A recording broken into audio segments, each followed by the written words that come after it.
Good evening and thank you for joining us. Well, residents should be prepared to see a new fee on their utility bills. A funding model for repairs and upgrades to Lloydminster's aging stormwater system has passed third reading at City Hall. And as Adam McVicker reports, there's still concern over the cost.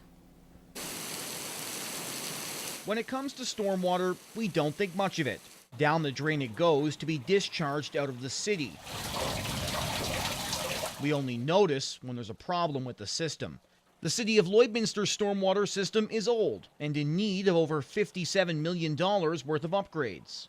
It kind of came out of nowhere, and it's something we need to pay for, and we need to continue to maintain those. Otherwise, we're going to have significant expenses that could come down the road through major storm events and stuff like that. It's going to be nice to have a secure source of revenue to do some of those projects, and it's going to be hugely important to us. To fund those upgrades, city residents will pay a monthly fee on their water bills based on property size. 99% of properties will pay $13 with a cap of $480. Some councillors feel it's too much money. There are people that just don't have the money to pay those kind of increases. And if you're paying $1,000 municipal tax right now, you're going to pay another $156 is what you're going to do. I question whether we have to have the fees that high. Baker's concerns extending to the industrial park, where smaller businesses are struggling with a sluggish economy. The mayor isn't ruling out an adjustment. Certainly, I'm sure council will be prepared to adjust those rates based on what administration shares. They'll share with what they've spent to this point, what needs to be done. We are going to have to reevaluate in 2 years. Another concern for council is the lack of public interest and engagement in the creation of this fee. Only 136 people responded to their online survey, and not all were in favor of the payment. I wish more people would have come out, because then we'd have had a broader selection of sampling. But, we did have the open house. We had the online. We have councillors and myself out and about in the community, so people had a chance to speak to us about it. Another open house may be in the cards, as the mayor expects to hear from residents very soon. I'm sure once it appears on their utility bill, they're going to go, where did this come from? Adam McVicker, Newcap News. And a significant seizure by Lloydminster RCMP to tell you about tonight. On March 16th, police executed a search warrant at a home on the 5700 block of 59th Avenue. There they recovered a stolen trailer, 2 snowmobiles, methamphetamine, cocaine and drug paraphernalia. 2 stolen firearms were found during an earlier search warrant. Dustin Caplet and Bronson Cook from Lloydminster have both been charged with 3 counts of property obtained by crime, 2 counts of possession of a controlled substance, and unauthorized possession of a firearm. Both parties appeared before a justice of the peace and have court dates set. The task of keeping Alberta rat-free falls to a handful of individuals. Gerard Lampow finds out why it's no small boast to maintain this claim. We keep all the rats out. Rod Gabrielson has been doing pest control with the MD of Wainwright for 15 years. He's quite knowledgeable about animals and is a trapper in his spare time. From Cold Lake to the U.S. border, his team checks everything from bales to granaries, homesteads and old farm buildings. Saving producers millions in potential damages, it's his job to maintain the claim that Alberta is rat-free. They will chew the wires in your shops and buildings. They will they wreck more grain than they actually eat because of their feces and stuff like that. It's illegal to bring rats into Alberta. The Provincial Rat and Pest Control has 1 full-time staff member and 6 contracted staff, costing at a minimum about $300,000 a year. They patrol the Saskatchewan border and keep this vermin out of Alberta. There's people that bring them in as pets. In Alberta, it's against the law. Where the fine line that we're walking is we give them 1 chance to get them back out of the province. Otherwise, they will be destroyed. Gabrielson says rats will ride on anything, so it's important to maintain vigilance. The Rockies provide a geographical barrier, but as they patrol the border to the east and watch the traffic from the south, newcomers to Alberta pose another challenge. People come from BC, they're allowed to raise them as pets. Saskatchewan's jumping on board. They're moving to stop the harbage of rats in Saskatchewan too, which will push them back to Manitoba. Gabrielson also helps producers dealing with coyotes taking down calves and beavers plugging culverts and damaging roadways. His team works alongside Fish and Wildlife, but rats are always in his crosshairs. Just everybody, if you see something you don't recognize, to let us know. Give us a call. Gerard Lampow, Newcap News. The Lloydminster Public School Division will continue to be governed by a local board of directors following a decision in Saskatchewan's budget last week. The announcement comes as a relief to administrators who say it's been a stressful couple of months. We're really happy to be here. We're really happy to continue serving the students of Lloydminster and making education the best it can be in our city.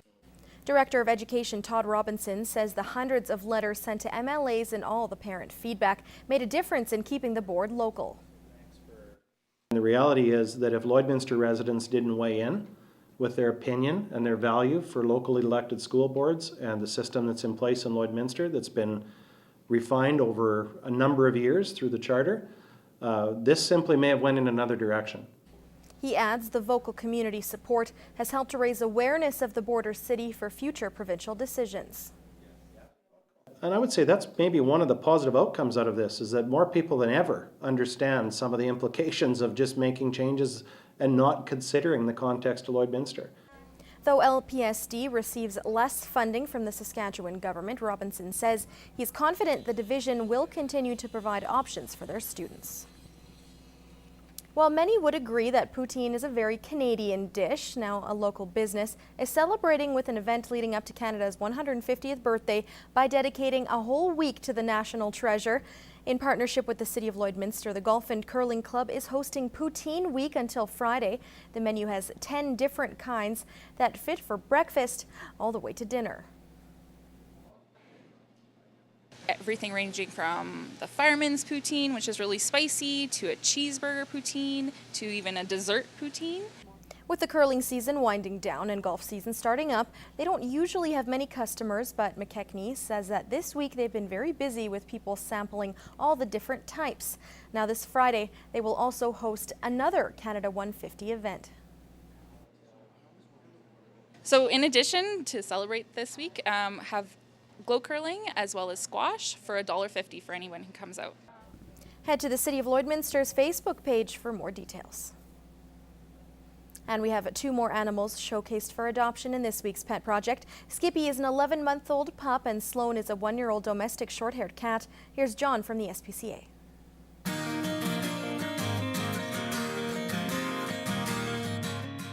This big ball of energy is Skippy, an 11-month-old pup.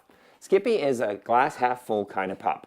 He enjoys the simple things in life, like chasing a ball or playing with his favorite stuffed toy. Skippy is very much a young pup at heart. In fact, he's still adjusting to his size, which can lead him to be a bit clumsy at times. Due to his size and playful demeanor, he would definitely be better suited to a home with older children. There is no question that Skippy is a very intelligent dog, and with some patience and training, we know that he will make a wonderful companion for years to come. Be sure to stop by the SPCA and meet this energetic fellow today. This happy-go-lucky fellow is Sloan, a 1-year-old domestic short-haired cat. Sloan simply adores people. He's always ready to say hello to everyone he meets with a big meow. Once you take him out of his kennel, Sloan just loves to play and explore. His energy seems endless. Everything is a new adventure to him, and all he needs now is someone to share them with. Sloan is part of our sponsored and adoption program, which means his adoption fee has already been paid for by a generous donor. That means you can have him join your family for free. So what are you waiting for? Visit the SPCA and meet this adorable fellow today. Football season is underway in Lloydminster, well, sort of, with snow still on the ground. The Red Dogs played their first game indoors in Edmonton this past weekend, and the team continued right where it left off last season. Lance Phillips with more. By any standard, a victory is a victory, and the Red Dogs earned one in a 33-20 score over the Edmonton Raiders Saturday. It was a great start for a team beginning its defense of a 2016 Capital District Championship. Defense was solid. 3 of the 4 quarters, they pretty much shut them down. We made some mistakes on offense. We dropped some balls, but everything looked like it was there. It looked like a team that hadn't been on a football field together. But it looked like a team that had been practicing in a hockey rink, right? So it's exciting. I think good components, just need to put it together for a full 48 minutes. Oh, our team looked pretty good. Our offense, we struggled a little with the line. There was people getting through that shouldn't happen. But yeah, this week we should pick it up, and I'm pretty sure we will because I have strong faith in our own line. The strongest part of Lloydminster's game was on defense. If its play is any indication, it will be a heavily relied on unit over the 6-game regular season. Oh, they played amazing. Every drive that kept us in that game and just forced turnovers after turnovers. They got our first touchdown, where offense, that should be us getting the touchdowns, but defense really helped us out in keeping us in the game. Yeah, lots of turnovers. I think we had like 2 picks, like lots of fumbles, a couple sacks. Like that really kills the momentum for the other team. And when you start getting down and like the defense keeps on going up, it brings up the offense. Everyone's excited and just play fast. Without a couple of key players in the lineup and Edmonton up 2014, the coaching staff was forced to use starting QB Garrett Musgrave at 40 back, thrusting first-year quarterback Anton Amendrud into taking snaps, and his 2 throwing touchdowns did not disappoint. Well, my first drive was very nerve-wracking. It was scary going up against those grade 11s, but I knew we had a good offense and they'd protect me. As a 14-year-old kid, as a grade 9 guy, that's very, very exciting. Not very many kids have the composure he has, just a natural sort of football IQ to make the simple play and to take the shot when he needs to, and it was pretty impressive. Harper also made the point of saying that any team in this league would be happy with any of the Red Dogs' 3 QBs as their starter. As players with talents to play multiple positions, other Capital District teams will need to sort out how they're going to deal with the trio in positions other than behind center. And given their median age is only 15, those teams will be sorting well past 2017. Lance Phillips, Newcap Sports, Lloydminster.